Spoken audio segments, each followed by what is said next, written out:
ഞാൻ രശ്മി, തനിമ എക്സ്ക്ലൂസീവ്.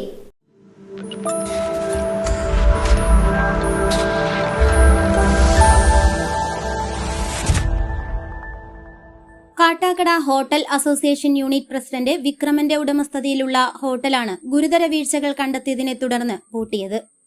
കാട്ടാക്കട ഐശ്വര്യ ഹോട്ടലിൽ നിന്ന് പൊരിച്ച കോഴി ഇറച്ചി പാഴ്സൽ വാങ്ങി ഭക്ഷിച്ച കുടുംബത്തിൽ 2 കുട്ടികൾ ഉൾപ്പെടെ ആശുപത്രിയിലായ സംഭവത്തിൽ കാട്ടാക്കട പഞ്ചായത്ത് ആരോഗ്യവകുപ്പ്, food and safety Neyyattinkara, Aruvikkara ഓഫീസർമാരും പരിശോധന നടത്തി. ഇരു വകുപ്പുകളും പ്രത്യേക നോട്ടീസ് നൽകുകയും അടിയന്തരമായി ഹോട്ടൽ പൂട്ടാനും നിർദ്ദേശം നൽകി.